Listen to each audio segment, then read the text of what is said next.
Alright, howdy folks, welcome to another session of miniature painting. I'm Dan, joined this morning, or this afternoon, by Ross. Hello. I assume Matty will be along shortly. Not sure where he is. Never mind. Firstly, an apology for last week's stream. Turns out we were running on 4G network backup because somebody had unplugged the router. Names will not be named. So if you want to see that, the recording is up on YouTube on the Faster Official channel. The second apology is that the dogs are playing in the background this morning, so there might be some background noise. 35 kilos of tap dancing Labrador.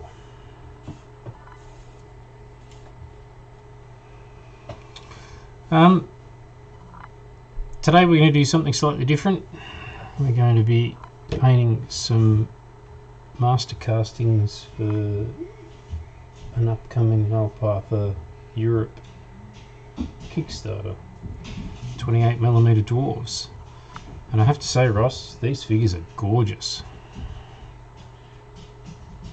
I think this is about the fourth or fifth Kickstarter campaign that Ral Partha Europe has done featuring dwarves. Yeah.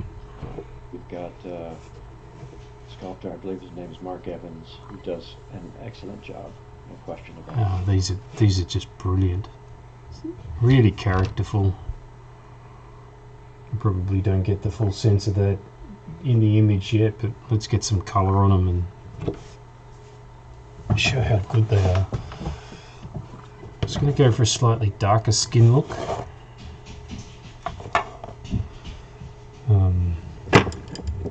I think just because. So is it still raining there? We actually have the first hints of sunshine for about a week here. There you go. So we're going to have a glorious weekend, and then it will rain for another 10 days or so. Right. So you're not planning on getting outside? We're going to spend it chatting and testing games. Yep. Squander the good weather. Or, depending on how you look at it, make best use of it. Well, our planned sessions don't start until my afternoon, so it gives me a morning and early afternoon Yeah. to venture out. To get outside. Be an interesting time in Melbourne where I am, because we're out of lockdown now and retail was reopened to the vaccinated last night at 6 p.m. So I would assume that retail today is going to be absolutely nuts. People are going to go out and buy stuff just because they can go out and buy stuff. You mean that like normal? Well, like we haven't been able to do for 4 months. Yeah. Morning, Kle. How's it going? All right. I slid in here too. Morning, Matty. Yeah. Good morning, everyone.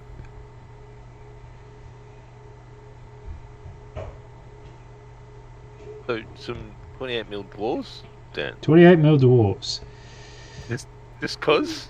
These are an upcoming Ral Partha Europe Kickstarter. So these are Right. These are, according to the packet I got them in, Dwarf Master Castings. What does that mean? No degradation from multiple molds, multiple generations of molds. So these Yep. these are the first out of the mold. Right.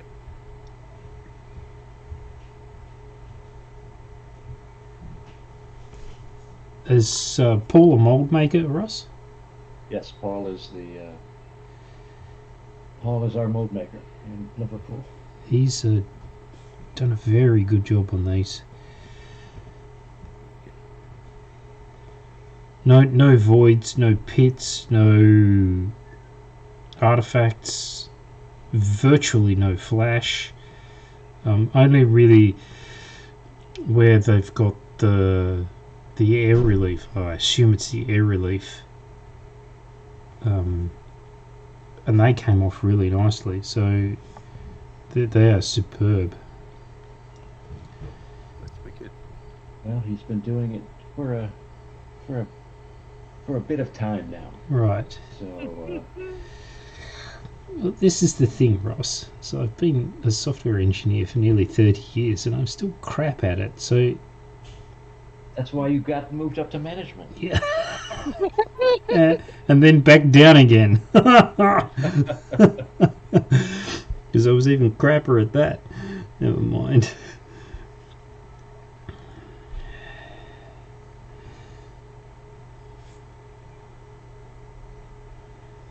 But I think I know the campaign has been approved, and Paul is just waiting for final bits and pieces, perhaps even these, Yeah. to get photographed before launching the campaign, maybe as early as next week. I'll make a solemn vow to get these done by this weekend and photographed and the photographs sent. So How many models are in the Kickstarter? I don't know. Ross, do you know I that? think it's going to be 10 to a dozen. How many new figures did you get then? I got 4. Guy holding a lantern, one with a sword and a really cool helmet and a very sneery expression. We'll call him Sneery. This guy with an axe and a, I don't know, Christmassy sort of a hat on. Yeah, I think he's got a candle on the top of his helmet and the candle is burning and dripping wax down it. I think that's what that is. So one way to see where you're going in the dark. And you've got this guy who's got a big pick and a very sort of flat helmet on. He's also looks like he's got some kind of monocle and a big ring, and he's pointing. So,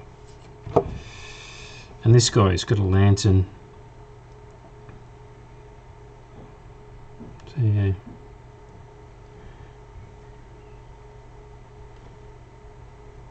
I've been looking at fantasy dwarfs recently. Uh-huh. And mine said he's got some old GW ones he might be parting with. Might be parting with.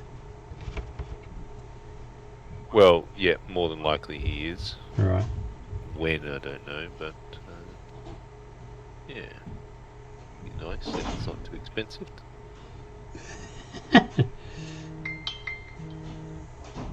Well, you know, some people just ask stupid amounts of money for that stuff. Yeah.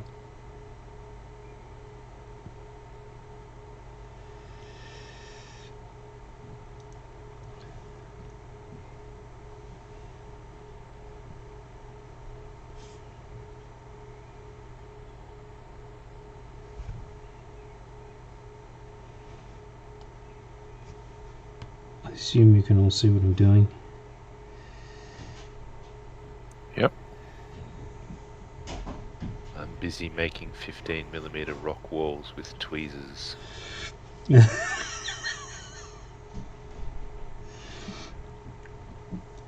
What are you painting, Ross?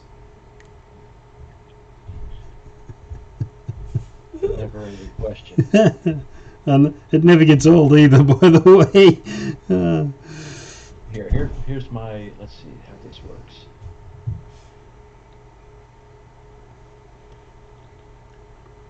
Here's my major accomplishment of the week. Yeah. I couldn't find 10-sided dice in the workshop, so I actually had to go out and buy some.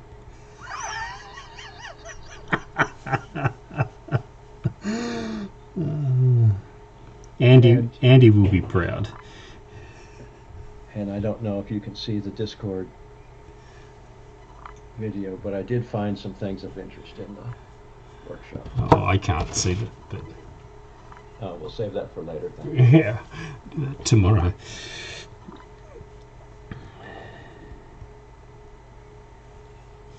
But no, I'm still trying to figure out how to make it all work. Let's put it that way. Right.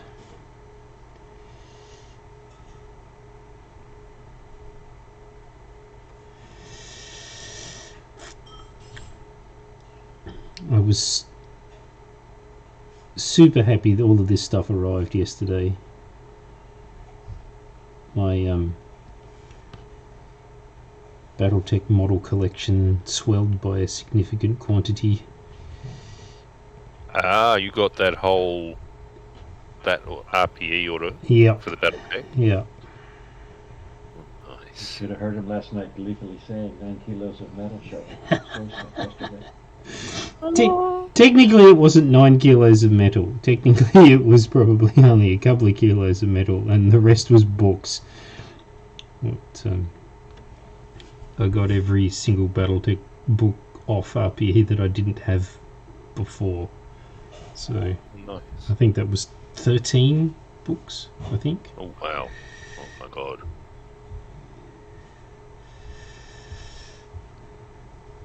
Yeah, and 50 battle mechs. So, you know. Oh my gosh. I owe Paul an apology, because it was one each from every mech out of the 3057 readout, I think. 3058, I can't remember. Anyhow. Well, both Martin and Paul have delegated responsibility for fulfilling Battletech orders to David and John. Right. So it's those guys.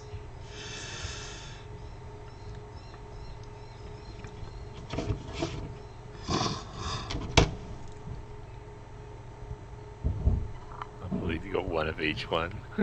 Yeah. I just went through the tech readout and went one of them, one of them, one of them, one of them, one of them. That's wicked.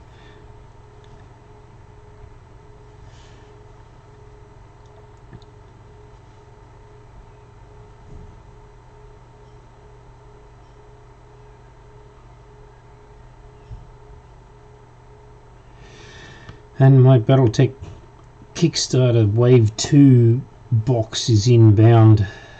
So I think there's another 70 mechs in that. Yeah. They finally started shipping, eh? Well, they shipped it to me. I said just started, not fulfilled. No, but other people in Australia have had their stuff for weeks, so they've just been slow. And that's just the local guys, isn't it? Yeah, that's just local stuff. Is there really that many orders to go out in Australia? Not 500 odd, apparently. Yeah. The comments on that Kickstarter are very entertaining reading. Yeah. and have been for 2 years.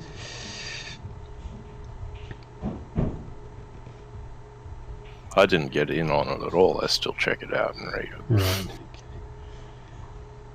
Right. I almost got in on that one and decided at the last minute not to. Yes. Ross, did you see the links I posted to that Kickstarter? The printed. They're offering files for printing, for 3D printing. Yeah. Yeah. Space Romans.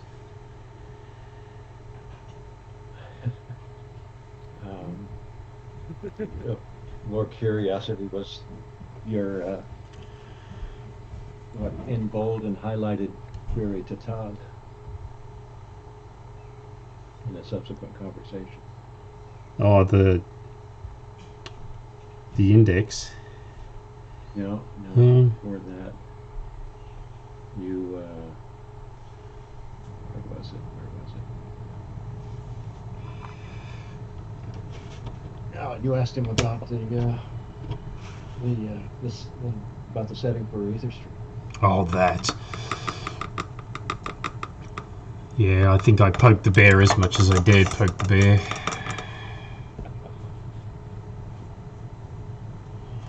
Not with a 10-foot pole, I guess. Given If you're going to poke the bear, legal situation. you've got to walk up and slap it.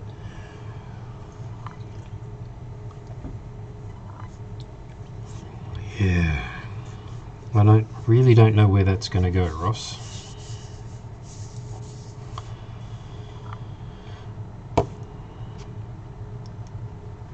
Righto. Steps first, right? That's it. Gotta get it out the door.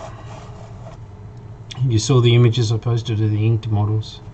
Yeah, no, they look really sharp. Yeah.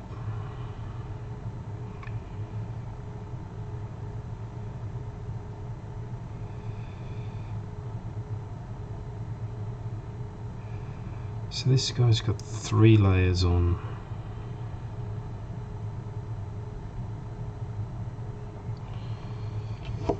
Okay.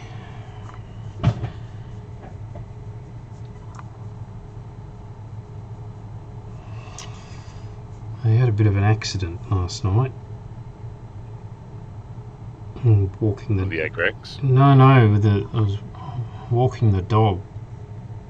Well, Joe and I were walking both dogs, and there was a dog coming out of the direction, and our big guy and the other dog got aggressive with each other, and I managed to get my hand caught in the lead strap just as he's lunged for this other dog, and it's grabbed my 3 fingers together and squeezed the middle, or crushed the middle knuckles together.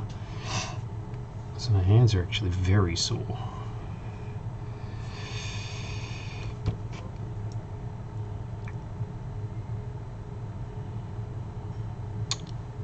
I think I'll do the mail.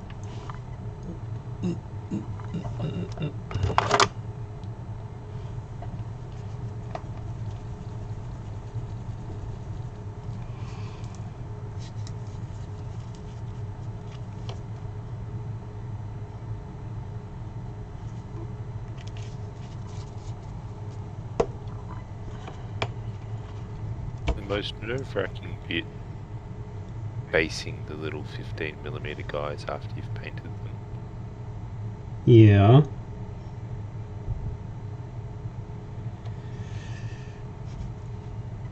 Like this juxtaposition between using a really nice little brush that's clean and neat to get in there and be precise, and using the crappiest old brush you got to apply your basing material.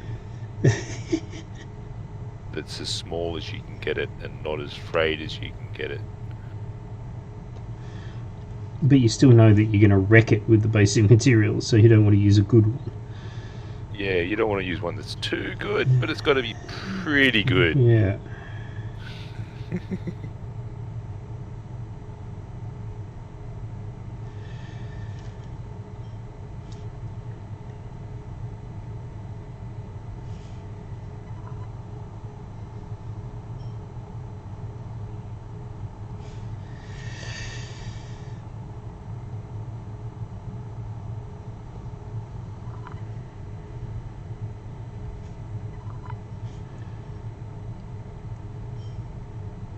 So Ross, the guy sculpting these, is doing this as greens? Yep. Yeah. Yep. Traditional style.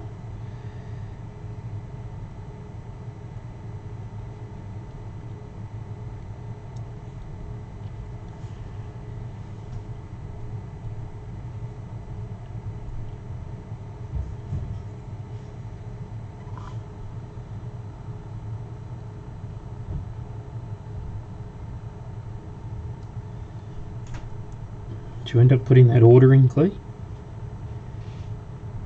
I will though. Right. I'm going to get a dragon each for the kids. Nice. And I'm going to get one. But I'm just going to get one of those riderless ones, you know, like under not under the Yep. down the bottom of the site. I don't know what scale. I assume they still look like they're quite small, so they might still be 15mm. Ross, you might be able to answer that. Which ones are you looking at? There's just a separate category on the site called dragons. We've got like Ice Dragon, Cyclops Dragon, Cyborg Dragon.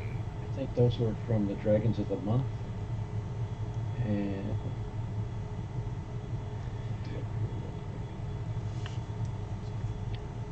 So April wants the Ice Dragon.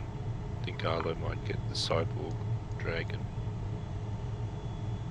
And I was going to get the Ice Dragon, but I might get something else.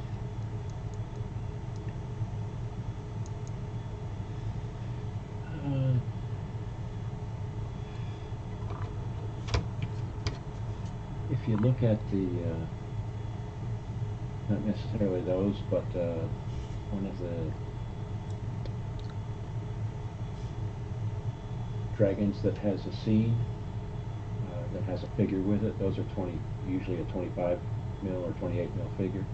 So I would say that vast majority of the dragons are, you know, suitable in any scale, but probably we're done with 25 in mind. Yeah. Oh, nice big ones.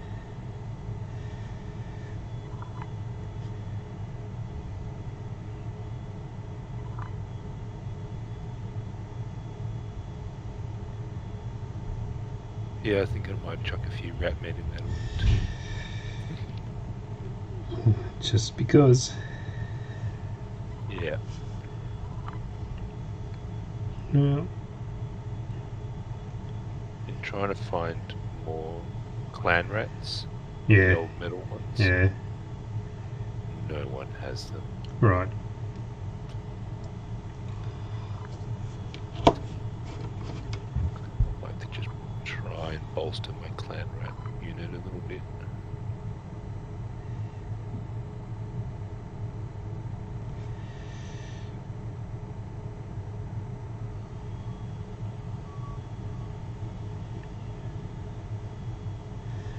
Well, I went for some more critical mass.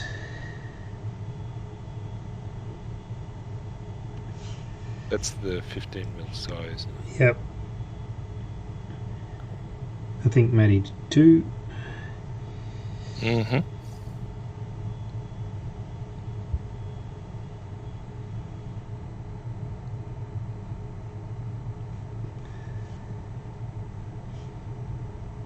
Did you get any of those, Ross, painted for you? I think those are all from photographs from the folks we picked it up from. Oh, okay.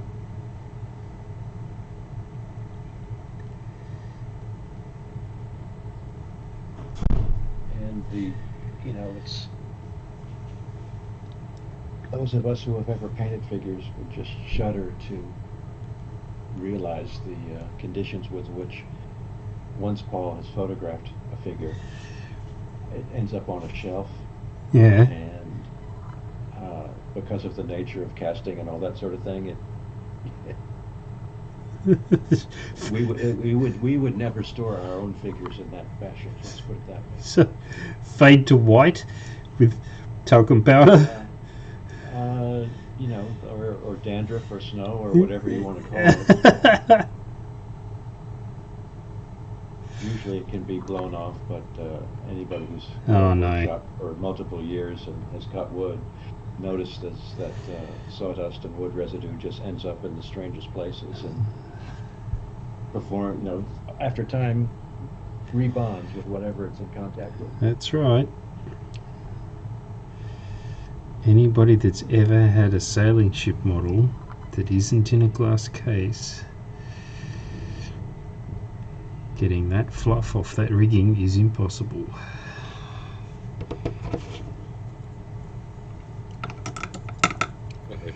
Models, isn't it? Yeah. Different. That's a whole different game.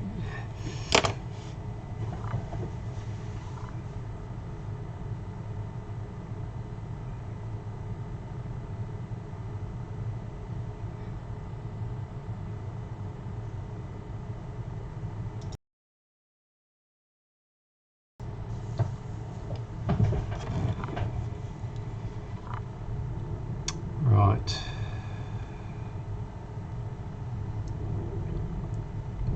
Cloak.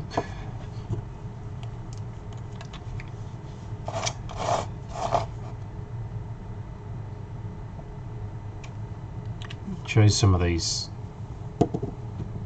RPE paint colours that I haven't used before, Ross, for these. Mm-hmm. Did you get another selection of them? No, not yet.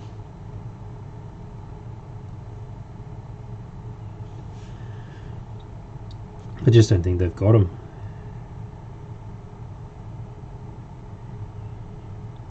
And let's face it, that box was pretty full.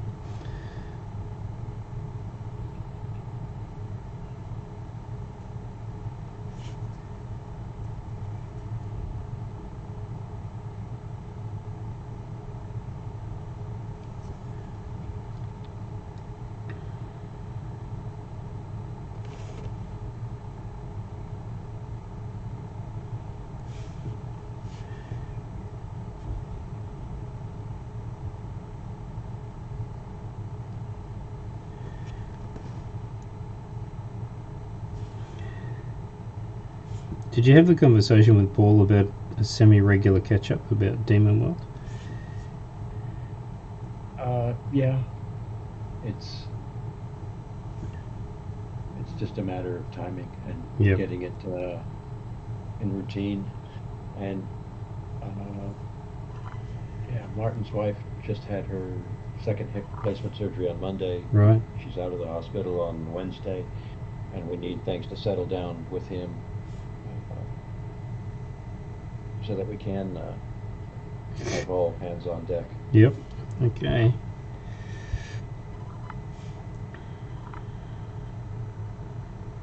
Yeah, I was hoping he'd be able to join us sometime today to at least start that conversation. Well, there's still time. Yep.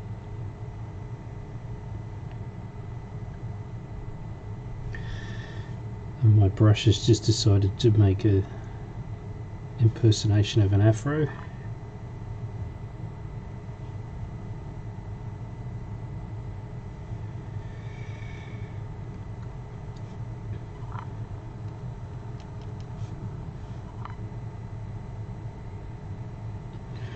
Oh, that was a question I was going to ask you that I keep forgetting to ask. What colour scheme would you like on your museum scale bolt?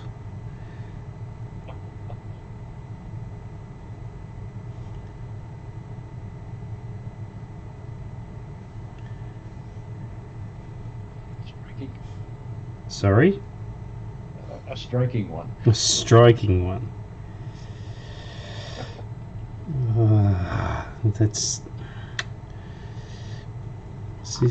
We're not going to make it easy. No, but, you know, as soon as somebody says, No oh, guidance. striking, I immediately think yellow. And I just imagine my partner's reaction to that. She goes, yellow again?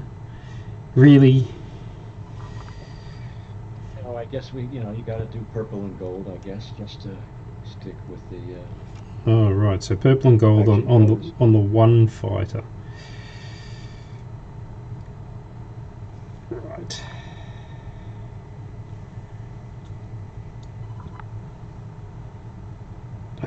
we had back in the early 80s, we had a rule that said there's no purple on covers. Really? It just was overdone at the time. Ah, okay.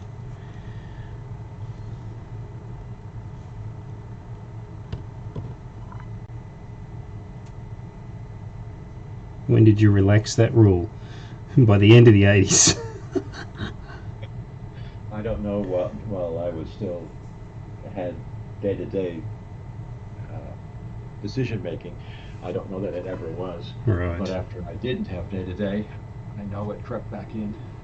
Very quickly, I'd suggest the amount of purple in the books I got that date from sort of 97 to 2000 is quite remarkable. Like, Yeah, we just shake our head at that, I guess. everything Lyran. Oh, and Free Worlds League for that matter. Both of them dominated by purple. Well, Free Worlds League can't avoid that. That was their Colour.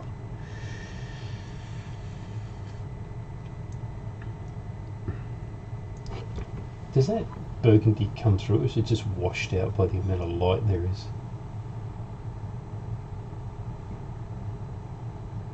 No, I can see it.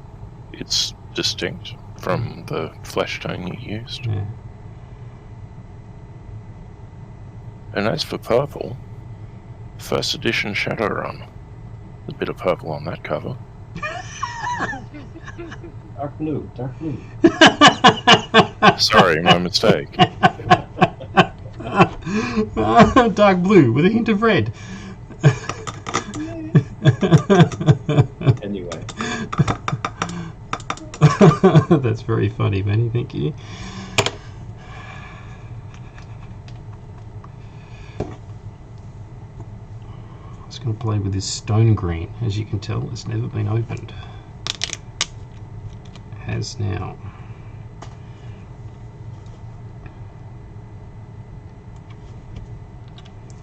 You didn't paint your orcs green? I did not paint my orcs green. There are no green orcs here. The green orcs belong with the golden demon.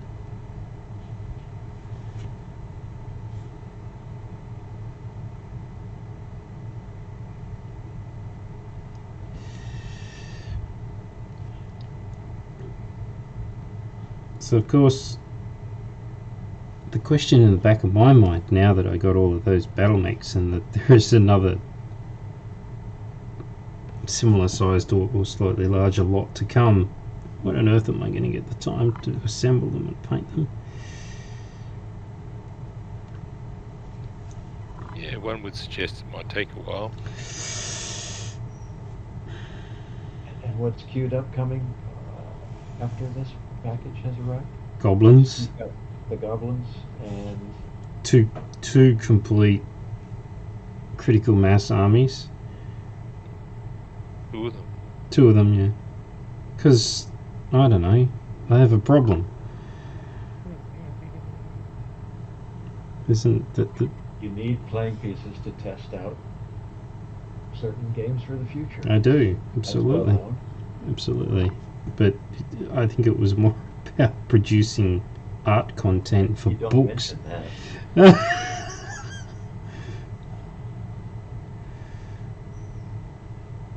And I was really hoping to sit down at some point yesterday and work towards getting some of these army lists put together so that we can start playtesting 4th edition again, but the electricity gods just didn't want to play.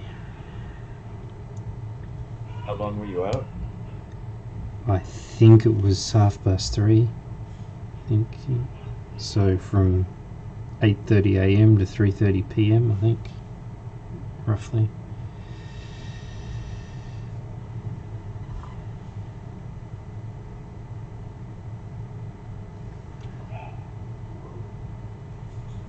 At least that one's manageable.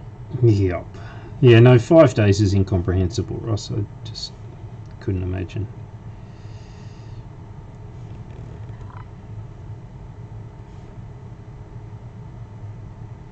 Yeah, no, lost a lot of food on that one. Yeah. Did you get compensation for that? No. Wow. It was caused by fires and that kind of thing, so... They claim act of God. Yep. Right. But it did motivate us to downsize from,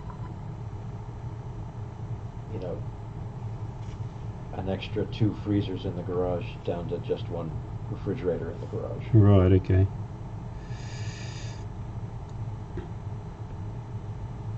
I don't know. That's just me. I'd have gone in the other direction. That it would have motivated me to go up in generator size. Well, that's the. It's on the list. You're right. Whole house generator is coming. We'll see how this winter does. Right. We're forecast to be wetter and cooler, so the chance for a significant weather event is high. Right.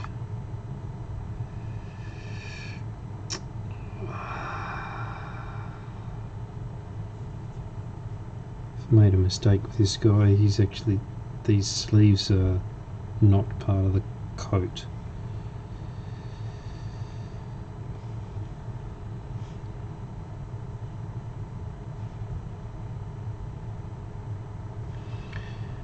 Yeah, well, we've had 2 ripper storms this spring.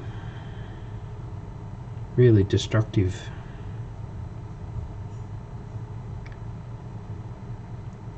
So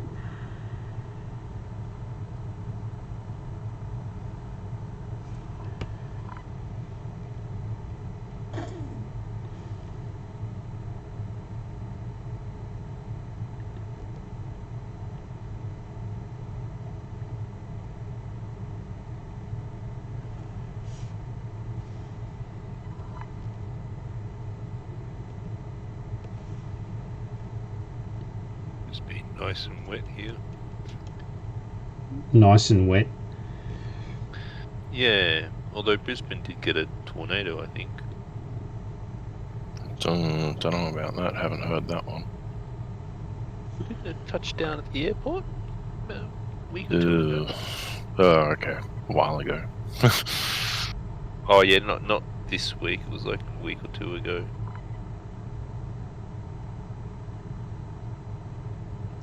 Yeah, interesting. Was it a tornado? I don't know. I haven't looked.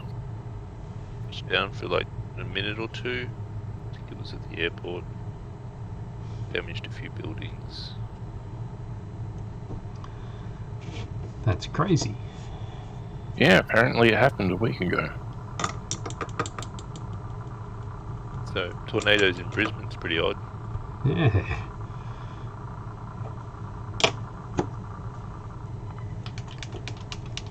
Not a big one, but any one is a big one here, relatively speaking. Yeah. Unusual.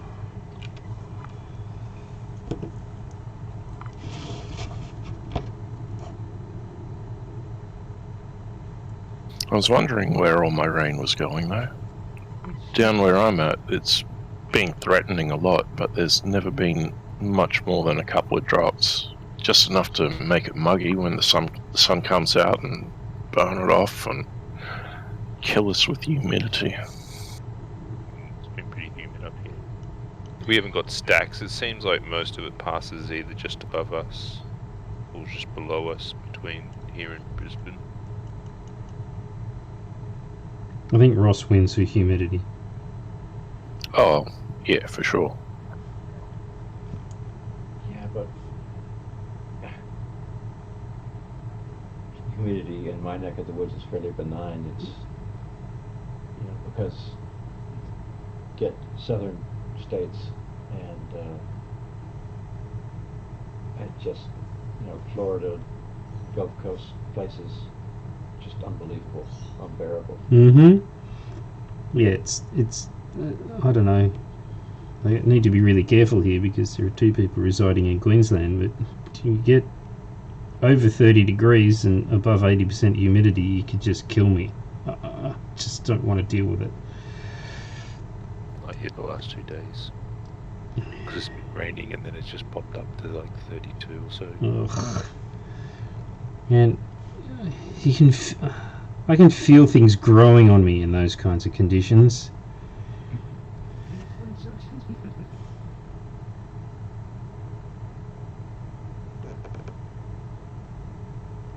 It must be my genetic makeup or something like that, but I sweat profusely when I'm working and it's warm outside.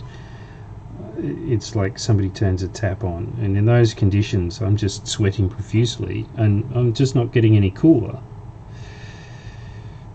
Yeah, I was sitting here yesterday, not even moving, and I was sweating. Yeah.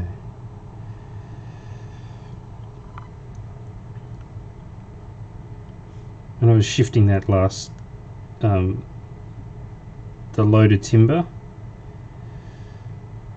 I left a sweat trail between where the timber had been left and the workshop where I'd stored it. It's like, it's disgusting.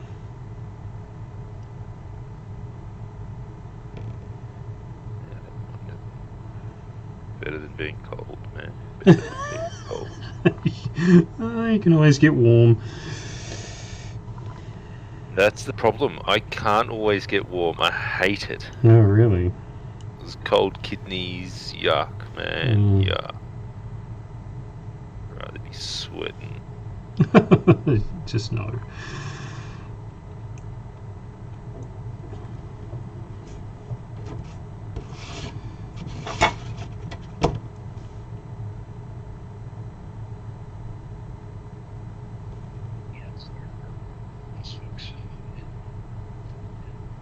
Hemisphere to remember that you guys are barreling towards summer. Mm-hmm. In a heckin' hurry. Yeah, seems to have come right at the start of spring. Yeah.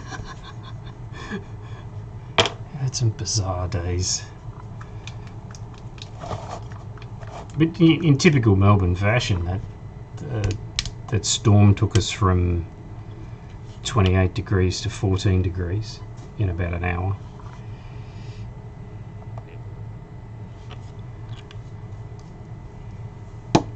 I couldn't just live with that at all. That's crazy.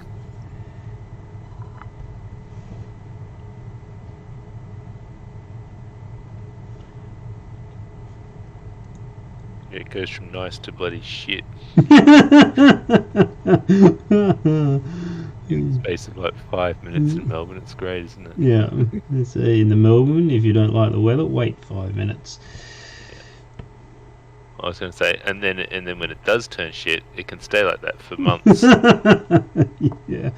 Just a slate grey sky that's miserable. I don't know. I reckon Ross wins that again. 10 days straight rain. That's... Wow. I think the record in Portland is, it's gone, maybe, I know it's gone beyond 40, but I don't know if it's gone to 50, where there was measurable rain each day. 50 days straight of measurable rain. Yeah. Wow. What is the suicide rate like over there? Well, all the susceptible are all gone now, so. Right.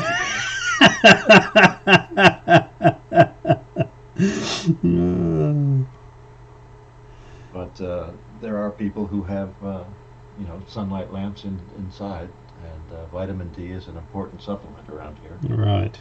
So,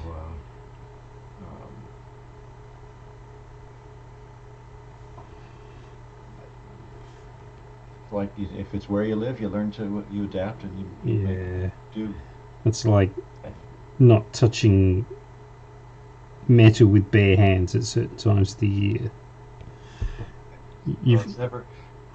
That's not here. That's the cool thing. Moving from Chicago to here, and the local weathercasters. There was this huge big weather event happening, and it was the lead story in the local news for a week leading up to this weekend where the temperature was going to get below freezing. Right. And it's still a fact. I've been in Portland and Oregon for going on 16 years now, and we still haven't cracked out our Chicago winter coats. There you go. It's just not gotten cold enough here. And yeah, you would have been in those coats, 4 months of the year in Chicago? Yeah, from November to March if you're unlucky. Yeah. So Portland is very temperate. You know, our place is probably 2 hours from Pacific Ocean. We have a coolish current offshore, so it doesn't, it's not tropical or anything like that, not like you guys have. But it is a huge moderating influence on the weather here. Yeah. We But get it does, I don't know if you guys have heard about what happened in California last weekend. no.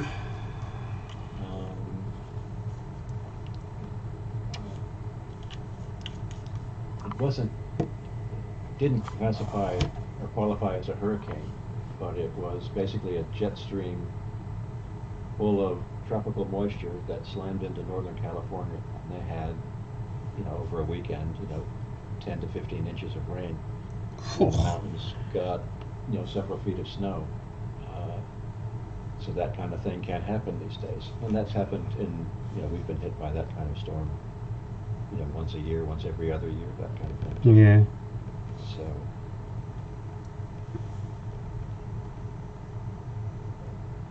being close to the moderating influence of big bodies of water is sometimes good and sometimes not.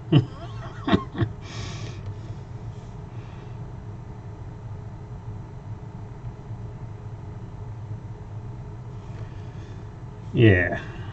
Well,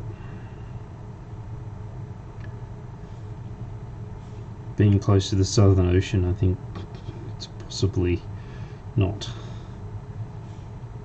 Well, sometimes we get stuff that feels like it's coming straight up off Antarctica. Yeah, but how many below freezing days do you guys get? Very, very few. Very few. I think in Chicago the record was, a month where the temperature did not go above, 0 Celsius. Wow. And I don't know what minus 26, 28 real temperature Fahrenheit translate to Celsius. I mean, it's. I think they're equivalent at around about that temperature, aren't they? Yeah, there is a crossover point, I believe. Yeah.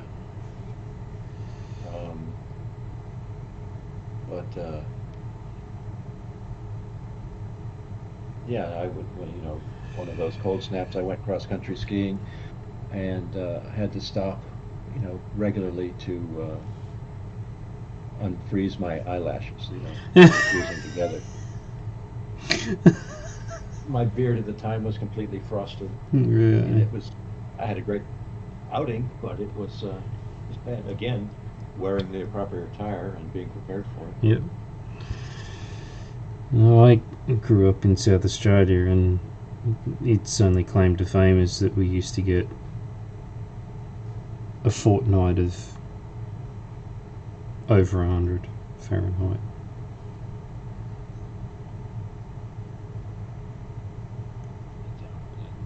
There's where my wife grew up in Southern California in the high desert. Yeah. Oh, yeah. And I don't know which is worse, stepping out of an air-conditioned home into a wall of sauna-like heat, or the Gulf Coast where it's a wall of humidity.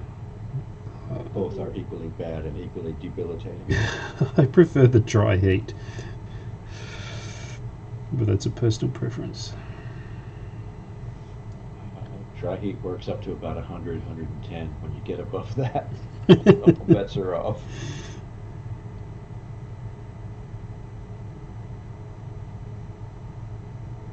Yeah, worst I've experienced is 48 Celsius.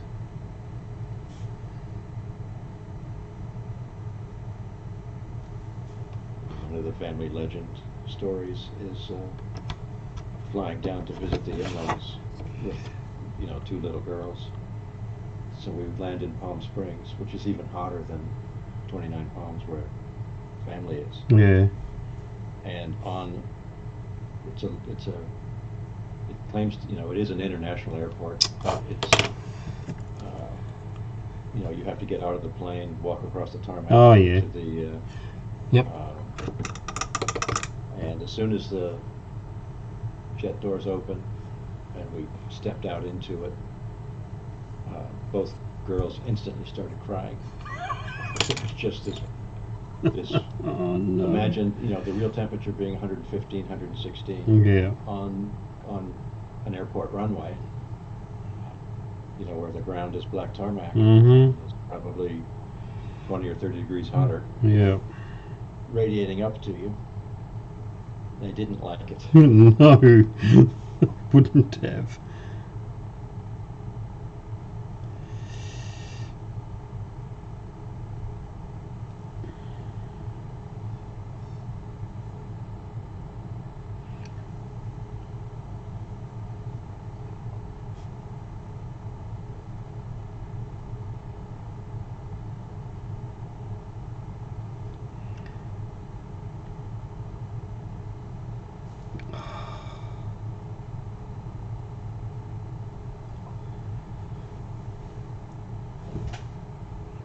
I'm assuming everybody can still see what I'm doing. Yeah, you're on screen.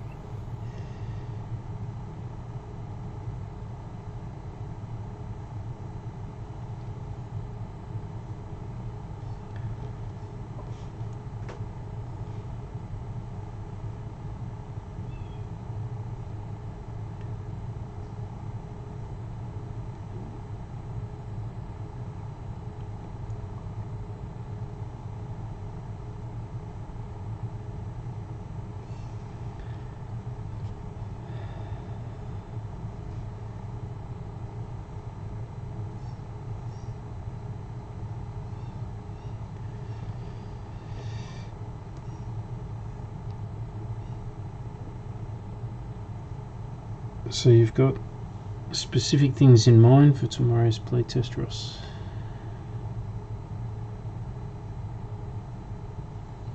Well, our first match just told us that we both knew how to play. Yeah. Now we have to exercise the rules, Right. and that means making sure the extreme cases are covered nicely. Right. So we're really out to break the rules tomorrow. Yeah. Okay.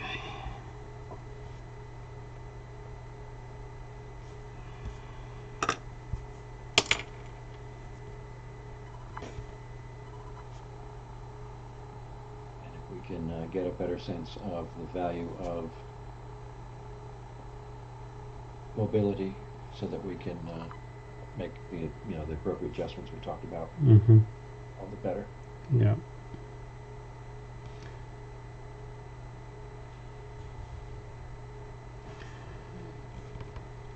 Well, the intention for Interceptor was always that it was going to be a maneuver game, so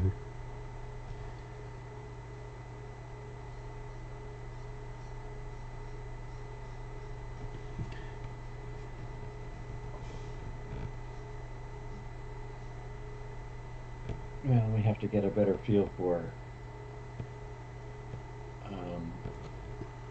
and this just will come after playing more than one or two games. mm-hmm. A cluster maneuvering, which we know virtually everyone is fairly maneuverable in that situation, Mm-hmm. versus the long range one, where certain fighters will definitely do better than others. Right.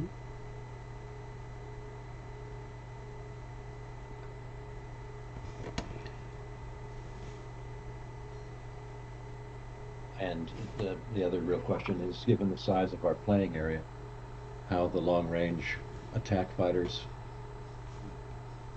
how well they do. Yeah. How long have they got before they get swarmed? And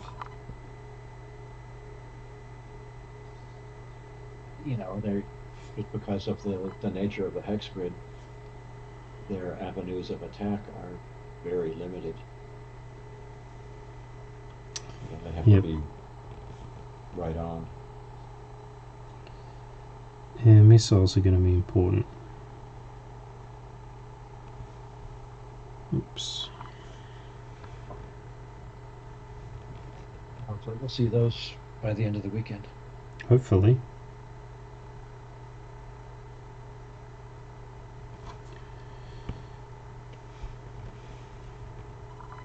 Just incidentally, Ross, I was wondering if you could do us a favour. Yes. Please talk to the RPE guys and ask them not to put out another coupon code before the Aetherstream Kickstarter goes live.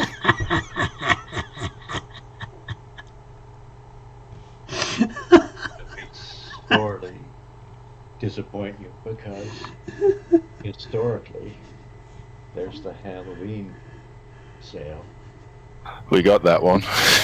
Yeah. That got my set-aside Kickstarter money. But then there's the Black Friday sale at the end of November. Oh no. Just remember that the Interceptor money will not be due until mid-January. Right?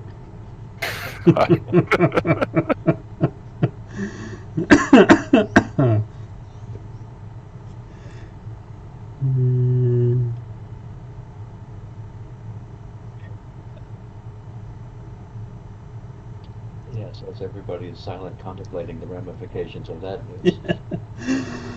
Oh, I'm in deep trouble because Corvus Belli are going with a Kickstarter at the start of November, so...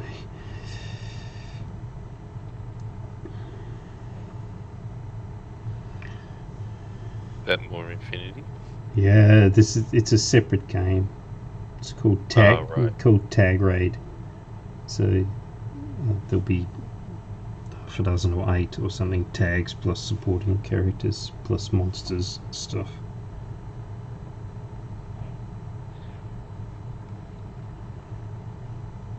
I know I have the storage capacity to store decades worth of stuff. No, You? the answer is no. I do not. Have you seen the shelves behind him? Oh yeah. Maybe they're not in this photo or not? No, not in this one. My gosh. Yeah. I've seen photographs of things before that have had stuff in the background incidentally, so Ross has seen what this place looks like. The You're still just lining the walls with the shelves. When you start putting them out in peninsulas, Yep, that's when you're you're in deep trouble. Well, I'm eyeing off the space under the table at the moment. So, back in our early days,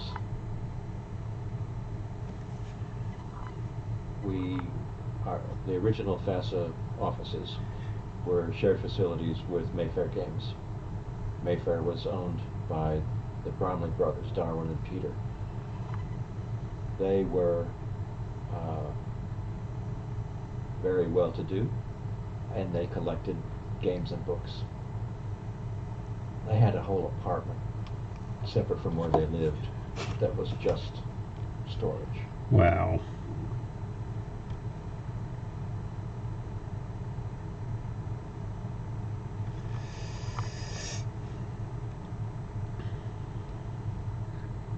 So yes, at some point they said, if we're going to do this, let's do it right. Let's They do it had the properly. wherewithal to. It kind of reminds me of the Perry twins. So I'm pretty sure they live along similar lines.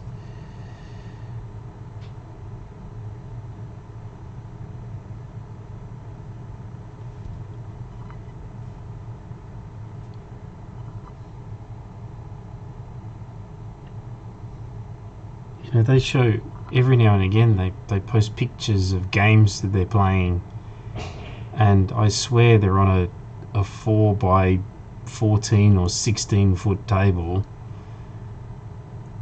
And, Yeah, I've seen those photos. and they've got like 10 or 12,000 miniatures on the table.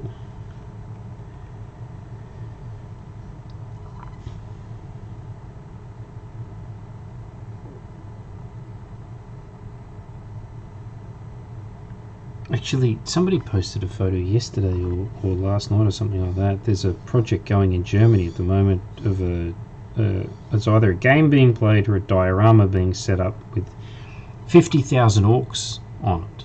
So 50,000 orc figures. Yeah.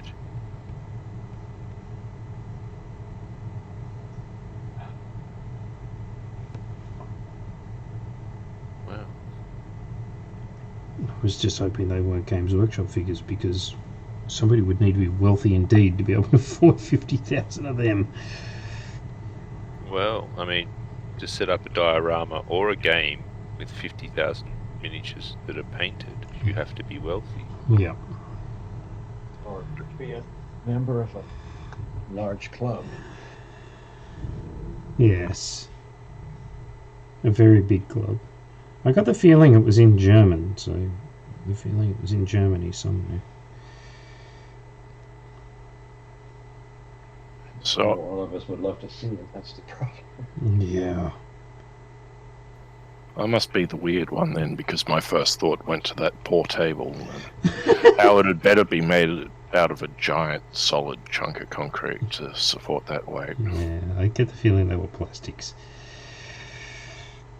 50,000 plastics will still weigh several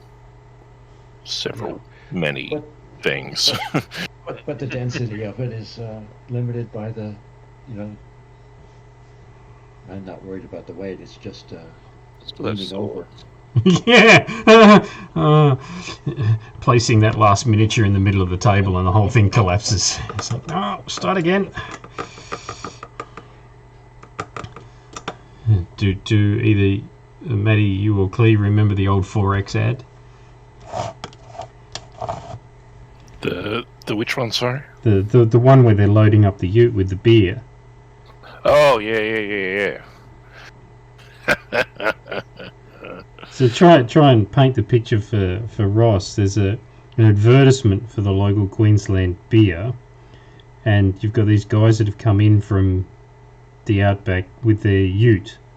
So utility, you know what a utility car is, yeah, right? Yep. And they've got this thing stacked. You would suggest probably 8 or 9 cases deep of beer. So the entire back tray is full of beer stacked up above the cabin height, and they're looking at each other, and the quip is, I guess we should get something for the ladies. So he orders a couple of bottles of sherry. So they bring the sherry out and put it on top, and the rear suspension collapses, and one looks at the other and says, looks like we've overdone it with the sherry. One little mint. Yeah. Just that classic dry Australian humour.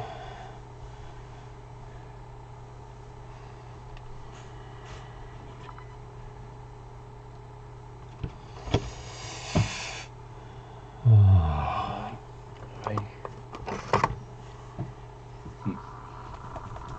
guess the largest diorama I can remember actually seeing was a 15 mil presentation of the Battle of Hastings.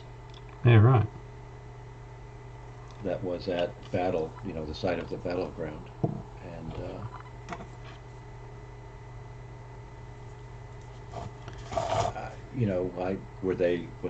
was it 1-to-1? It may have been. Yeah, probably was. They did Waterloo last year. The gigantic Waterloo diorama.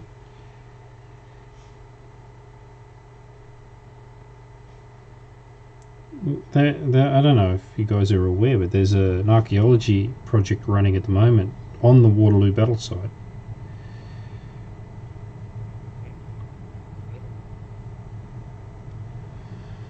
I only know this because I used to watch Time Team pretty avidly, and one of the ex-Time Team guys is involved.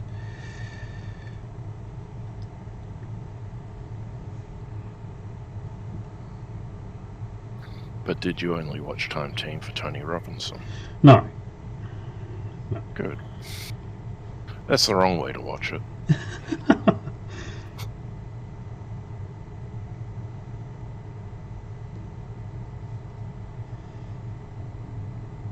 I just can't get past him as Baldric, sorry. I have a cunning plan.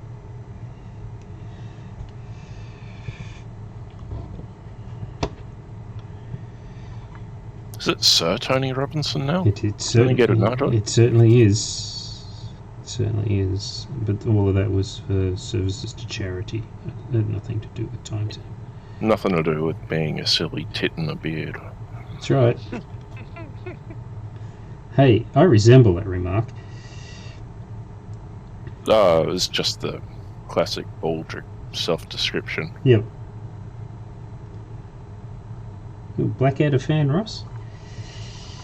Yes. So you'll know why Kate is short for Bob then.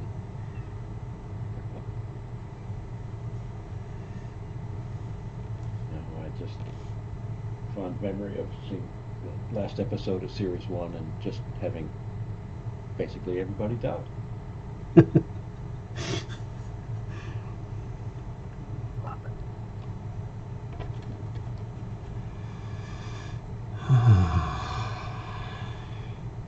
If you're a dwarf, do you wear blue shirts? Probably not. I don't think it's blue's probably not a common dye colour, is it? What era? Oh, I don't know. 1980s? If the Pink and yellow.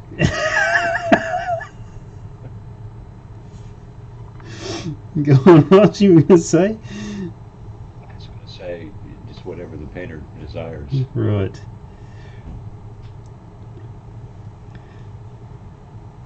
These are supposed to go up as photos on a Kickstarter, though, so some modicum of restraint, possibly.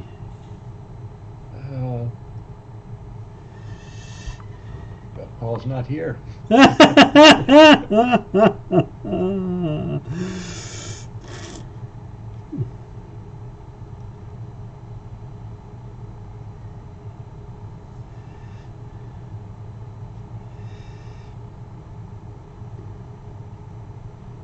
Shame, really.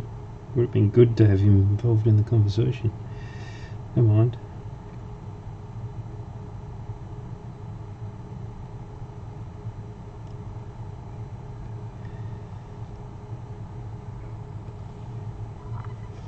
And I have a text. Just got out of the cinema. A rare trip out to see Dune. Oh, nice. By the way. And Dwarves, do you say? So he might Come on. make it. You might. Anybody else going to watch Dune? I've already seen it. Oh, It's have very you? good. He's seen it. It's not perfect, and it's not, it's not the greatest thing ever, but It was. it is very good for what it is, an adaptation of the book. So, what's the running time? 2 hours and 20 some. Okay, so good length. So, I'm going to put my hand up here because I reread the book not that long ago, thinking that it's a modern classic. My feelings about it were mixed, and I wanted to make sure that I had the story as written straight in my head to see whether or not my associated feelings with it were still valid or not. And I still think the last chapter is one of the worst chapters of any book I've ever read. I much prefer the first half of the book. Yeah, exactly. Like, it's almost like he was, I don't know, 6 weeks past his deadline or something like that, and his editor said, look, if you don't get me that last chapter now, we're not publishing the book. So we just sat down for an hour and just went, the end. It really jars.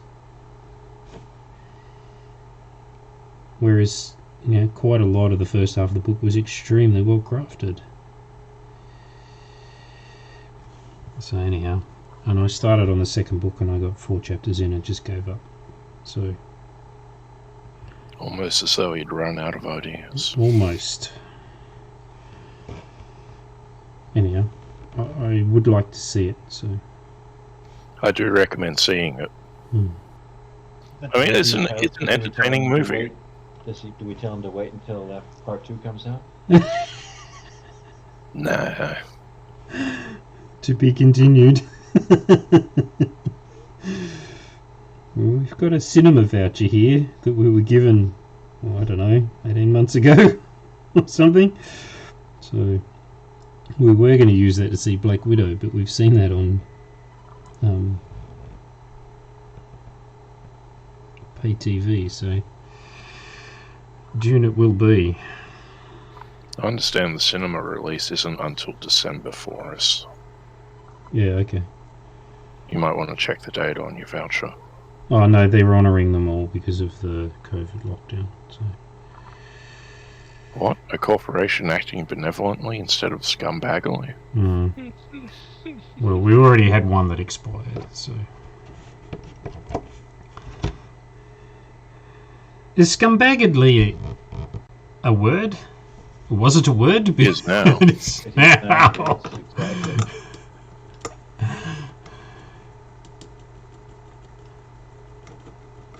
I saw an article yesterday. Elder millennial complains about not knowing any of the new words in the Oxford Dictionary. And this is a person in their mid-30s, I suppose, and they're complaining about words like 0 day, which is 2 words. Right. Why the hell is it 1 word in the dictionary? I don't get it. But it is now in the dictionary. Mm-hmm. And there were some other silly things like that.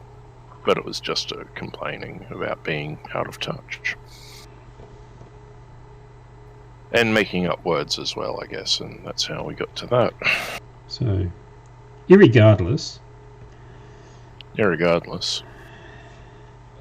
that's actually one that drives me absolutely nuts.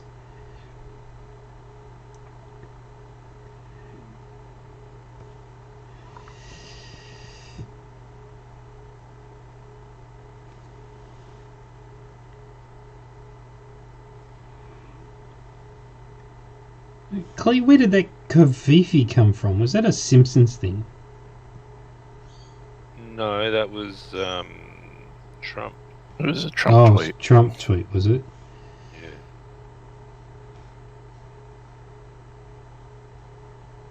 Don't know if anyone actually worked out what he was trying to say. Wasn't it sent at like 2 a.m.? Quite possibly. I think that's what it was. In the context of the tweet, it doesn't resemble any word that it could be. No. But most people just associate it with coffee for some reason. Mm.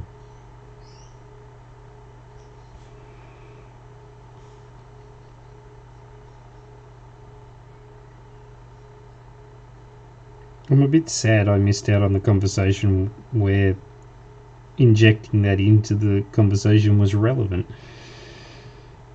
I wasn't part of the conversation. I just saw in one of the chats some random letters that seemed to be about the same length as something Trump once tweeted. Yeah, right, okay. And I thought I would just interject with Trump's own version.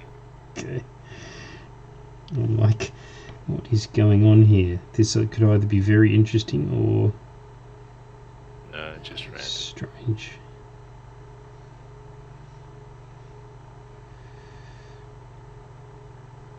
Well, I mean, that well and truly sums up yesterday. Yesterday was just strange. The storm. Yeah, just sitting here without power. Actually reading a physical book for the first time in Lord knows how long. I mean, Normally what happens when I get a purchase comes in the door and it's got books in it and everything like that, I go, ooh, shiny, take the wrapper off, flick through it and go, yep, I'll get to that one day and put it on the shelf. I actually sat down and read some of them yesterday. Nice.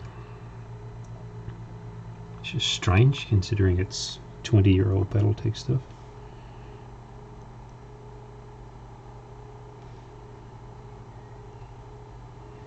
That era features Lauren Coleman very heavily, Ross.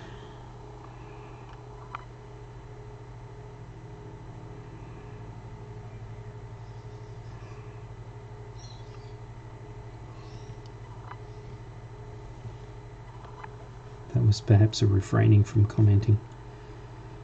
You broke up. I didn't hear that. I was going to say that era of Battletech, sort of 97, 2000, and then the WizKid stuff beyond features Lauren Coleman very heavily. Looks like he did a lot of writing at around about that point in time. Never-ending struggle to rejuvenate a game that's showing its age. Yeah.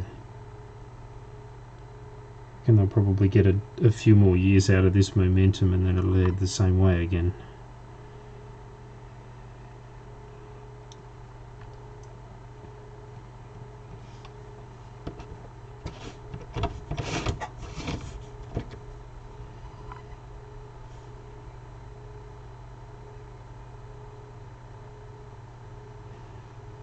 What I started to say earlier was if I get that point system on those army list stuff done for Demon World, we can do that playtesting the same way we're doing it for Etherstream. Yep. That'll be great fun. I'll be moving your figures around and you'll be shouting at me, no, an inch to the left. Yeah, exactly. Yep. That's what's going to happen. I want them there, not there.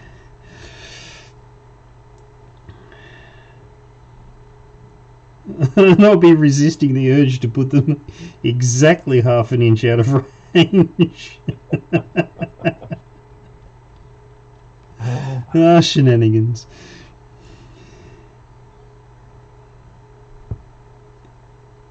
Well, my camera might malfunction when reporting a die roll. I rather suspect that goes on in the Cyberpunk game. Oh dear.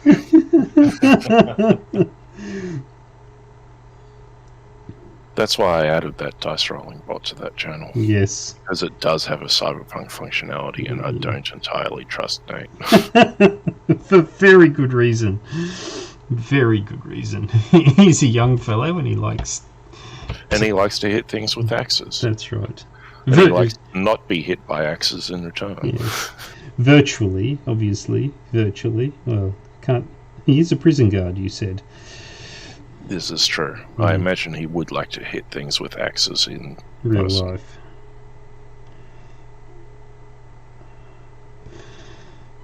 Ah, the people we know.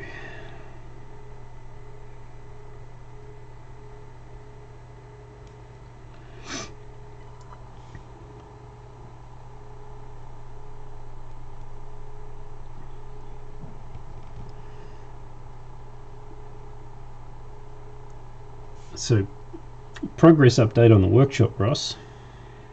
Yes. It's just waiting for a floor. And you're one, as I last recall, you're halfway through the waiting period for the next opportunity for that, right? As the storm disrupted things. Well, it was more so this has been put together by my partner's youngest son. He's just taken possession of a house, and so he's in the process of sorting that out so that he can live in it. So I believe he's moving in tomorrow, Monday and Tuesday. So if that all goes to plan, then there may be some possibility of having the floor done this week. Next week. But getting the floor down is one thing, then waiting for it to dry is another. Oh, you got to get your door in then too, right after the floor is cured enough. Once the floor's cured enough, the door will go in, and then the lining will go in. But I'll get him to do the door, but I'll do the lining. So all the insulation and the wood is here for the lining. What sort of floor are you putting in? It's concrete. It's 100mm slab. Oh, at the front of your shed. And the entire floor. So there's the landing pad, which is sort of a 3x3 pad out the front. Yeah. And then the entire floor. So what is this? So you haven't got your concrete slab for the shed down already? No, the slab goes into them when they're that size. So they're built on footings, so they're concreted into footings, and then the structure is built, and then the floor goes in. Oh. Yeah. So you need it's backwards to to pour me the too. slab inside the shed. Yep. That's not how they do it up here. Oh, They do it the other way around. They just put the slab down and then bolt the shed around it. Yeah. I've never seen what Dan's doing, and I'm in construction. Yeah. Well, Right. this is how he did his shed. So There you go. well, it's not the first time I've seen it either. The shed my father built decades ago, he did exactly the same thing. The frame went up, the sides went on, and then the slab went in. What was really interesting in that case is that he had an automotive inspection pit put into that one, so there was a whole lot of concrete work going on there. Did he do it by himself? He didn't do the slab, but as a family we erected the structure. I remember holding the pop rivet gun, loading the pop rivet gun.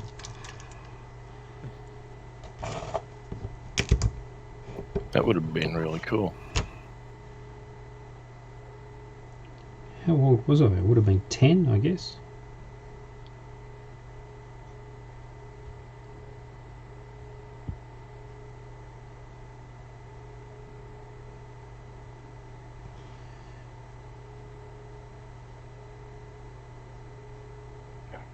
My contractor neighbor built his big shed extension in that fashion. Footings, build the structure, pour the slab after the fact. Right.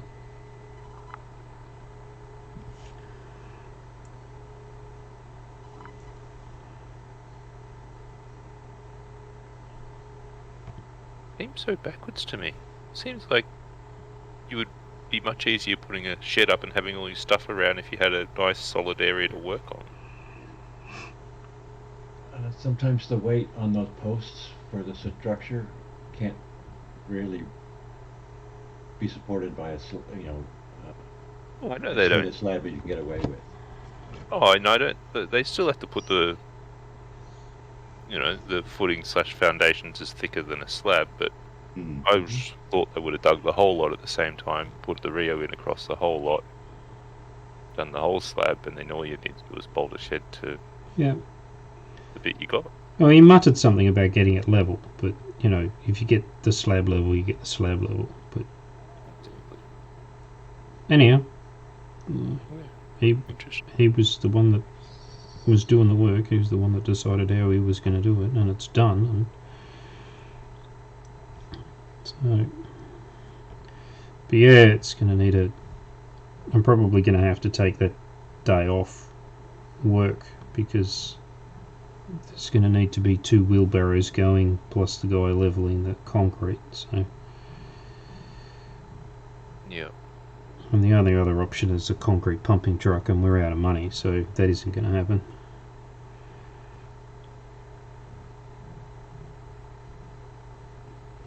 Everything's gone up. Everything's more expensive. The amount we budgeted, it just happens to have fallen about 20% short. So there you go. Yeah, so that's what I said about the stuff I was talking about. Yeah.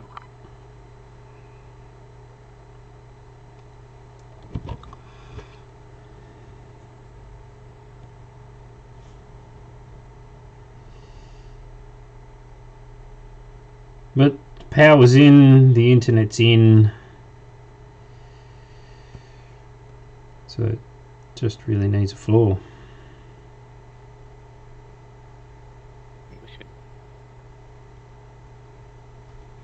And then month by month, as I get paychecks, stuff will go in it, like benches and cupboards and stuff.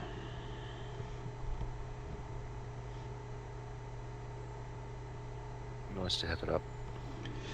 Yeah.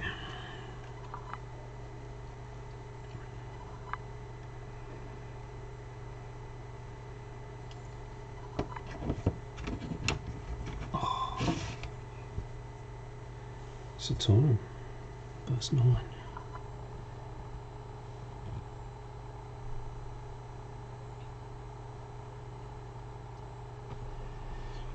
How's the Vasgothia going, Ross? I haven't checked. We had the lunatic who pledged almost $900 worth of stuff backed out overnight, but today's new pledges have just about made up for that. Right. So we're still in the slow but sure period. Yeah. Looking forward to what we got. 3 weeks left, I guess it is. 3 weeks today. So probably another 10 days of slowish, and then hopefully we'll get our end of campaign rush. And it's clearly funded, right? Yes. Yeah. That is a good thing.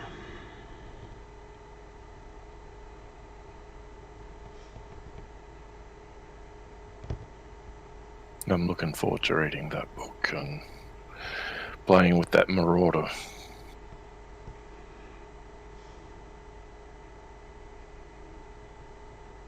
Oh, someone's just rocked up. I'll catch you later, Dan. Alright. See you, Cleet. Have a good weekend. See you, man. Good chatting to you guys. Cheers. See you, Matty. See you, man.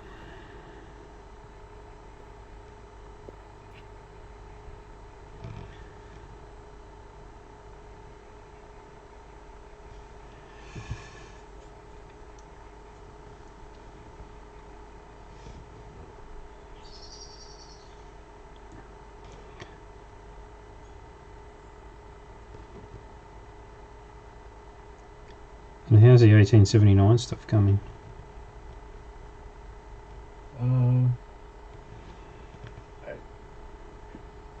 They are. Fort Alice is essentially complete, waiting for layout.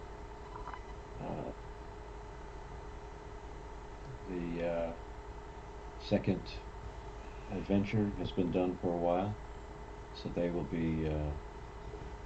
We'll probably, when we launch the Kickstarter after Interceptor, they'll be ready to go to print. We might even go to print while the campaign is ongoing, in order to get the books out to the backers soon. Right.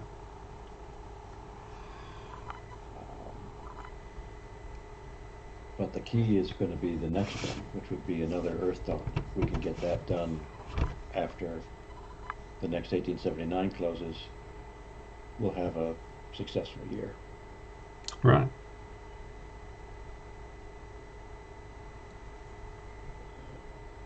Any hints for what that might be that you can give us?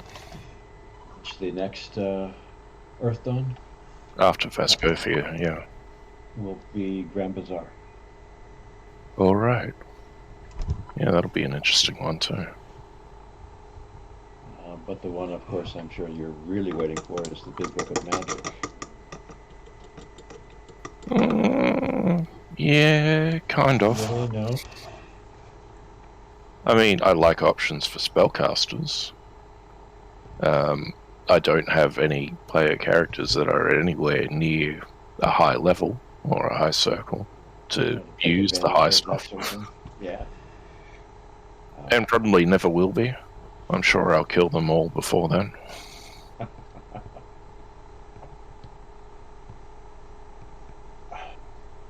Yes, that has been an interesting conversation on Discord about character longevity and Game Master's predilections for and against removing player characters?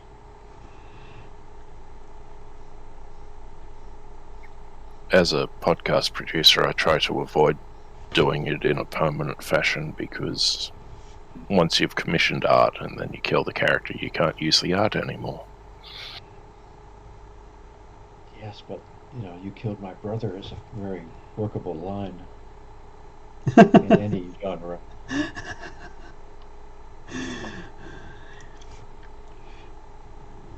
John, son of John, the replacement character. Mm-hmm. Rest in peace, John. And here I have Inigo Montoya going around in my head. We used to, back in the VWE days, we used to host a Wild West game. Everybody got 2 figures, and it started by somebody walking into the saloon and saying, "You killed my brother," and the shooting started. Last person standing wins.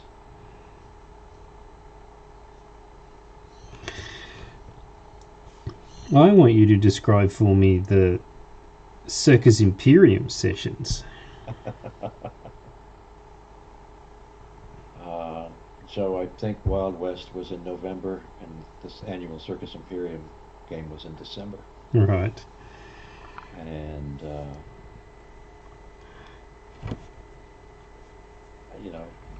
after the first year where we played Oval, we would always play figure 8 tracks from that point on. Oh, so you've got the collision opportunities.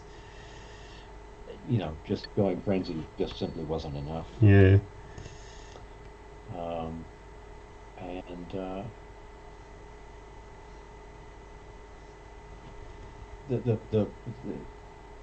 the game, there was a winner who crosses the finish line. However they do it, after 3 laps, Yeah. we had a trophy, and it was an obligation of the trophy holder to improve the trophy each year. Right. So there was some incentive to actually play straight and to try and win, because you got to hold the trophy for a year. Right.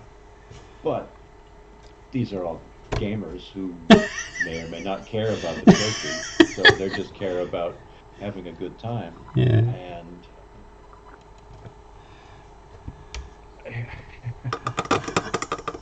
we had anything that you could imagine happening within those rules, did happen eventually. Yeah. And it took a while to find the right ingredients. It started out, when somebody died, there would get a little grape or raspberry jam and smear it on the map and write the date of their demise. Right. And but the jelly crystallizes over time and you lose the effect. But dried cranberries, those work really nice. Great. So, my maps, my course is filled with notations, shall we say. Yeah. Not quite every space, but a whole lot of them. Right. Here lies Yorick. Yep. But,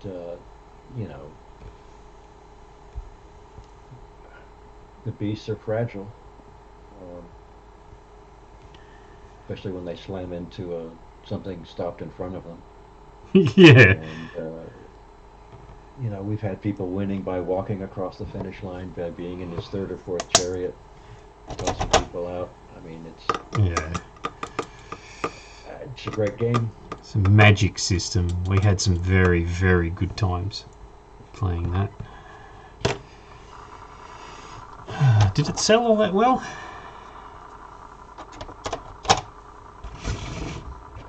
It sold okay. Right.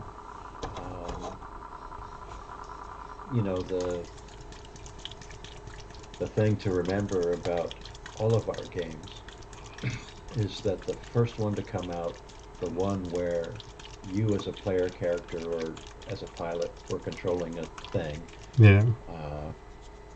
that one always did better than any scale up of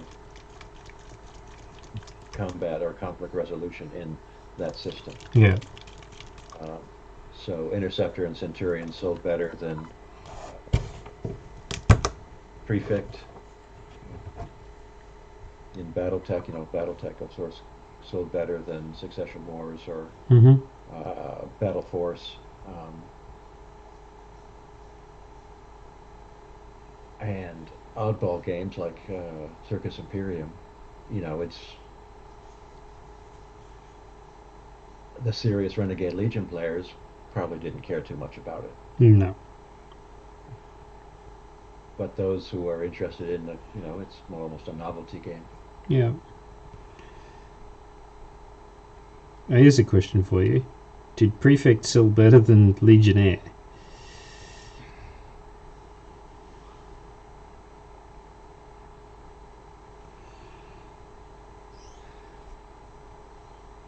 Because Legionnaire came out that much earlier than Prefect, it may have actually been reprinted once, and so that means it probably did sell more. Right.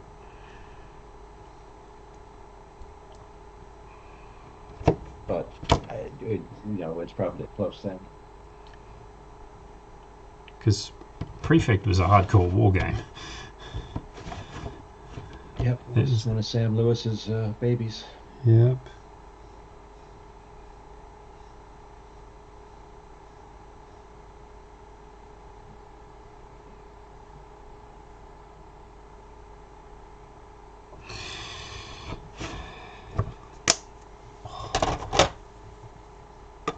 When was the last time you caught up with Sam? Faster days. I may have bumped into a convention every now and then, Right. but it's been a long time. Yeah.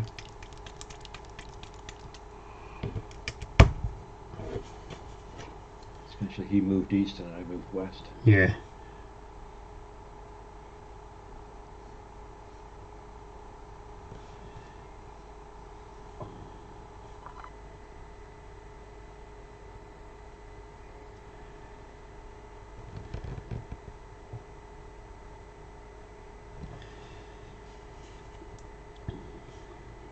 He was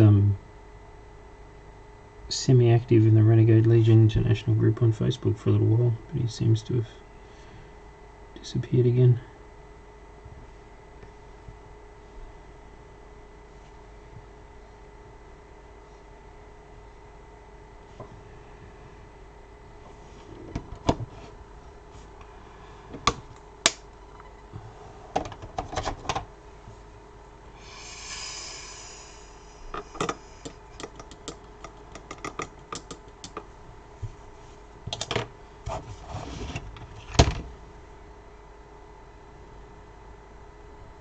Hmm.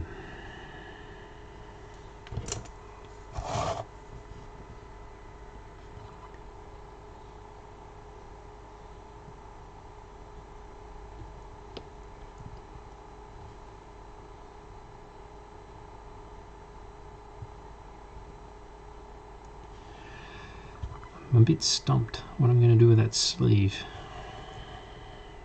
A bright red maybe? Let's try that.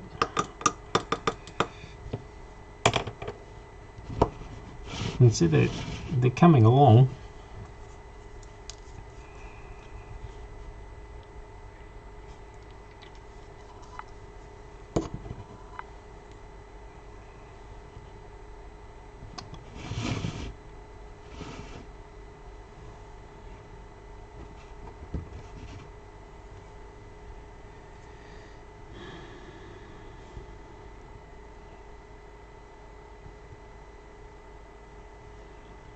Here's a hypothetical question.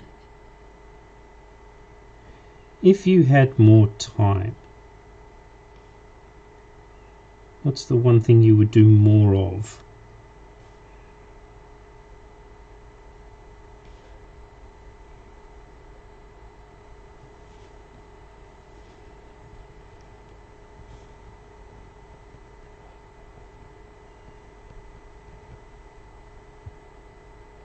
Oh.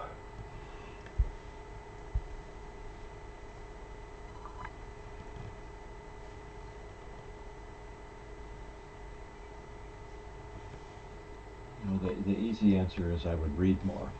Right.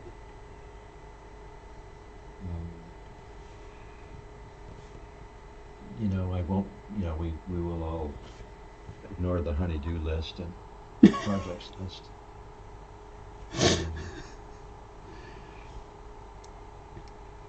And a lot. Do we want to game more? Yeah, but finding the group to do that is the challenge. It's not just more time; it's other people's time. Yeah. But it's the right other people too. Mm-hmm. I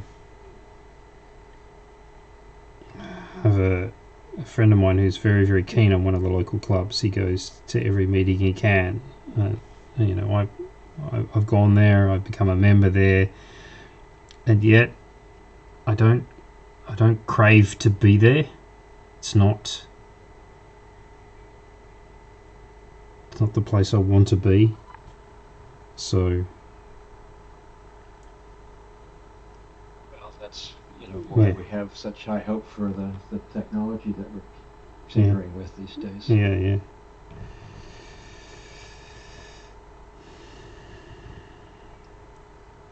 Oh, well, that's just triggered a question. You've got to make sure that a 25 can walk the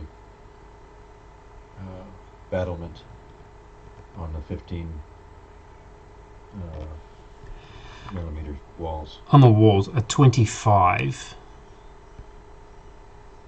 How much width would you have to add to do that, to accomplish that? A 25 watt, 25 millimeter figure. Yep. On what base size? 25 or 30? Typical. That's an impossible. I know. If a 25 will do it and a 30 won't, we have to make sure that a 25 will work. But the Demon World base is 20 wide already, right? Yeah, that's right. And it's got a little bit of room. Yes. The inside dimension of that parapet's 30.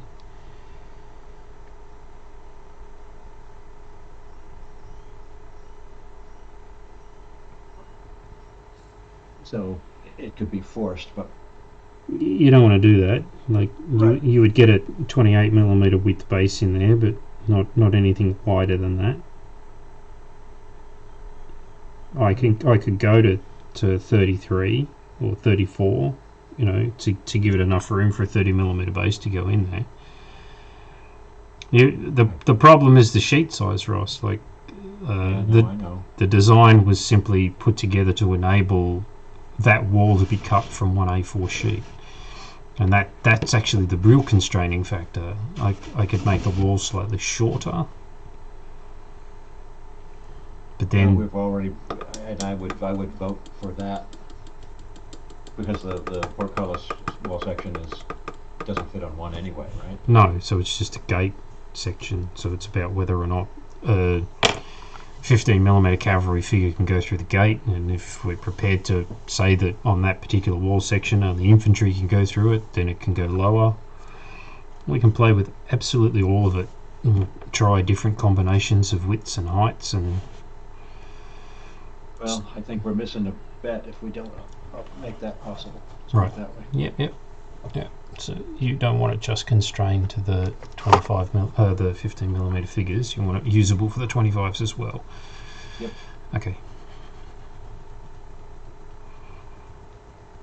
This is all going to get an awful lot easier when I have a floor in that workshop and I've got a bench out there that I can work on and get some tools out like sanders and stuff.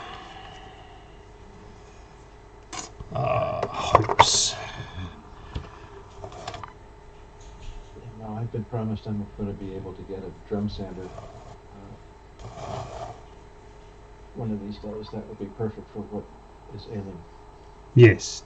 you at the moment. Yeah. Like I could go out and buy a drum sander. I just don't have anywhere to use it at the moment.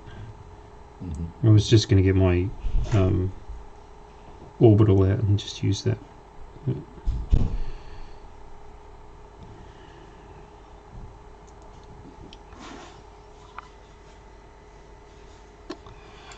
it just that the material is that much better, I guess? Better's an interesting choice of word. Well, we have denser. agility, resilience, and shield.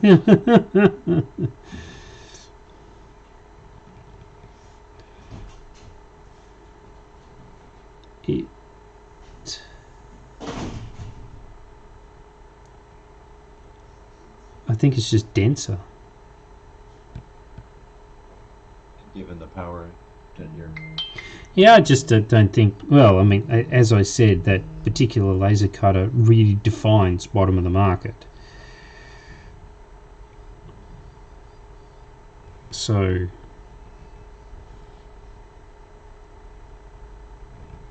But it's interesting because I do have buildings that are made out of that particular ply, so I have been able to cut it in the past. So I'm not sure whether it's just this batch or what. But, you know, everything I've tried, I can't get a clean cut out of it, so it's just going to require extra handling. Yeah, extra handling, post-processing.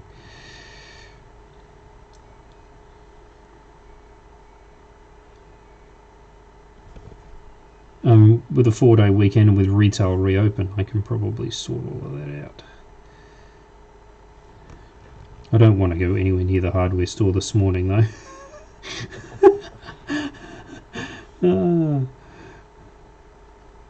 Maybe later this afternoon. Was there a rush of eager shoppers last night?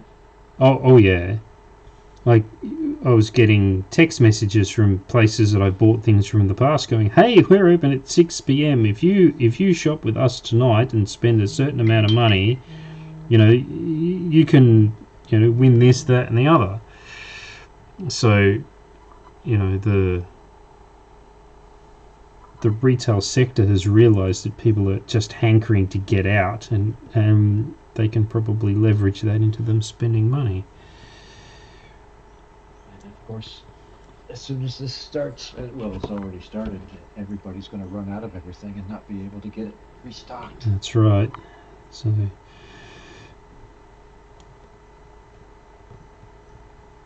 obviously I run the risk of, if I don't go today or tomorrow, I run the risk of it not being there. That's the price I'm prepared to pay. I don't particularly want to fight with people for car spaces in car parks. And well, but just remember the very important lesson you learned yesterday. Which was?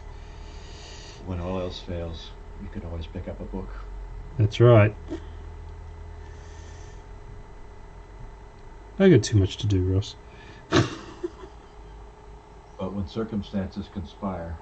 Yeah, you make the best of it.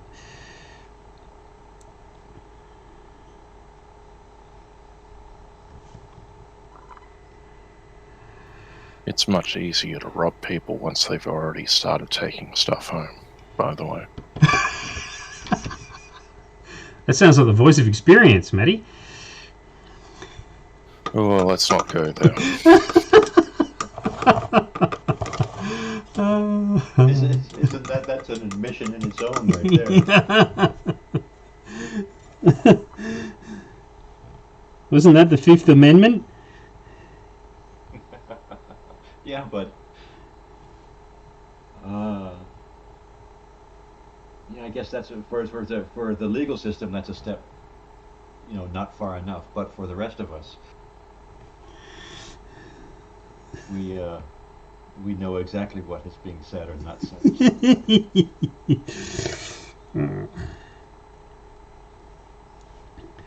You remember that scene out of the movie Roxanne, where he's at the ATM, and the criminal steps up and says, "Hi, I'm such and such. I'll be your mugger for the evening." It doesn't ring a bell, but I can imagine the line being delivered. Yeah, that was one of the other classic lines in that movie was, "Wake up in the morning and smell the coffee in Brazil." Well, it's coming up with the however many insults he had to come up with to do better than what the yeah was. That's right. Oh, you can do better than that.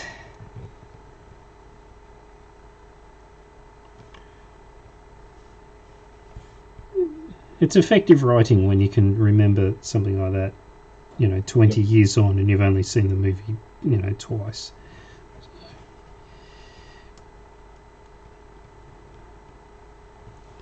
Whereas with Black Widow that we just watched, I couldn't tell you any remarkable or quotable line out of that at all. Very transient entertainment.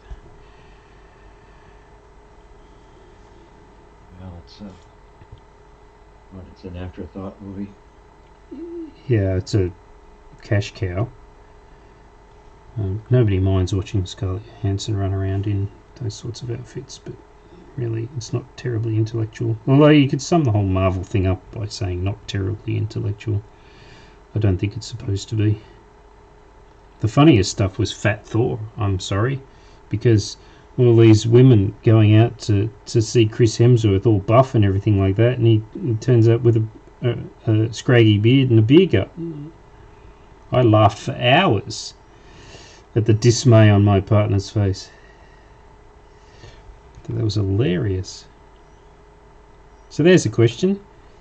What's your favourite movie? My favourite movie? Yeah. That's an impossible question to answer. Oh, I'll go for top 3 then.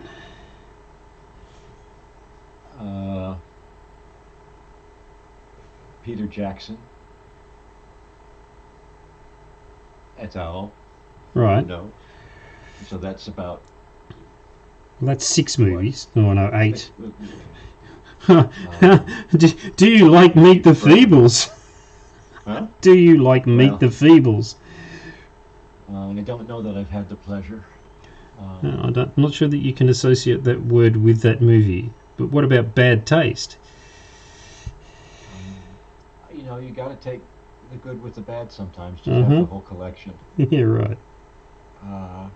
And of course the saga continues to grow. It'll be interesting to see what the Prime series ends up looking like. Right? We know what it's going to look like, how it ends up playing. So that's one. What other things do I really like? I guess we have to include Monty Python and the Holy Grail. Right. What else? Brave Sir Robin. Just a little bit of Peril. I don't know what that is. Oh, it's perilous.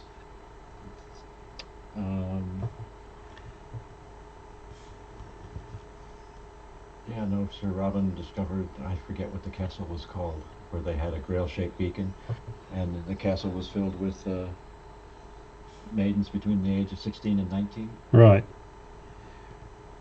He was willing to face the peril. Oh, okay, yeah. The castle. Oh, fair enough. Number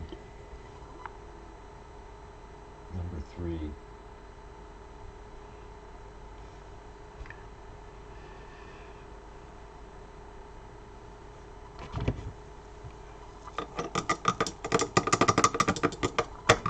Say a comedy or a western. I don't know what would fit the, what title that would be. Blazing Saddles. Yeah, I was going to say young Frankenstein. Yeah, not too loud there. Blazing Saddles. Canagram for Margot. Oh dear, oh dear. Mel Brooks, R.I.P. Yeah, I just stumbled upon a outtakes reel from Young Frankenstein where they were all breaking and ragging on each other for laughing. Right. While trying to deliver lines. Yeah.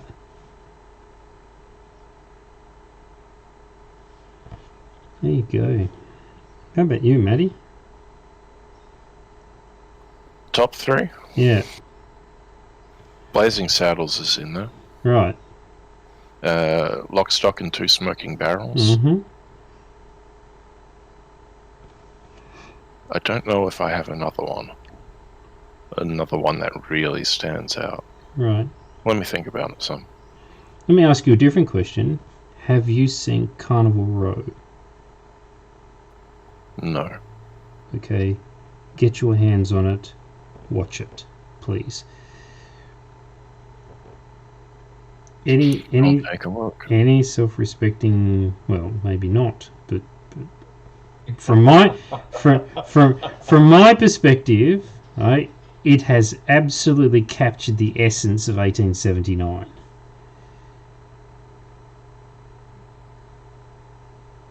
It's a TV show, is it? Yeah, can't remember what we're watching it on. It might be Netflix, it might be Disney. I can't remember. I think it might be more likely to be, or it might even be Prime. But it has absolutely captured the essence of it. Like we've only watched a few episodes, and there's a war going on, and here's a fortress that's being defended by humans and Fae, and it's being attacked by a different faction of humans in airships. Cool. Yes, very. So, well, I don't need a top 3 because I've got a clear number 1, and that's Kelly's Heroes. Good movie. See, that the longer you talk, the bigger the list will get. I watch Kelly's Heroes probably a dozen times a year, every year. And my partner will not go near me. Just will not while I'm watching that.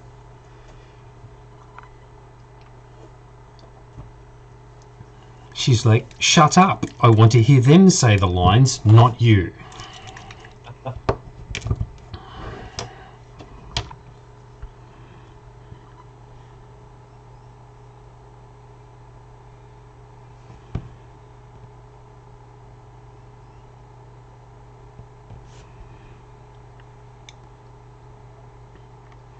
Yeah, isn't it funny what inspires you and then stays with you through your life? So,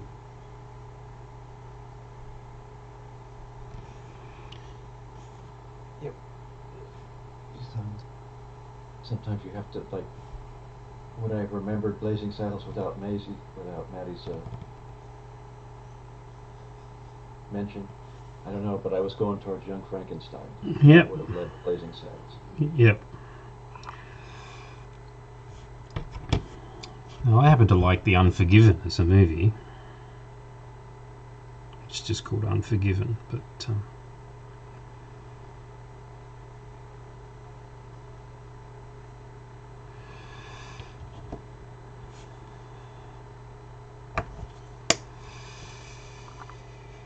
we're just about done, folks. These aren't, but they're getting there. And we missed Paul, which was a shame. So,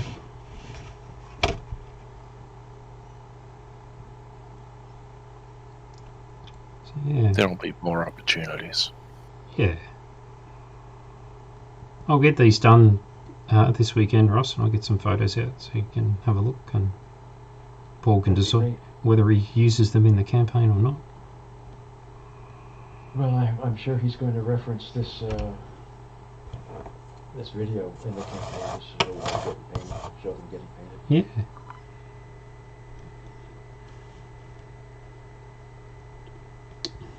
Yeah, I'll try and get the video up this afternoon.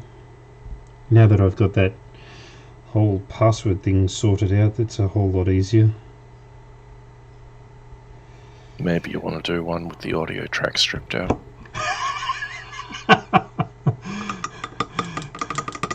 I'm not afraid. Well, that's not quite what I meant.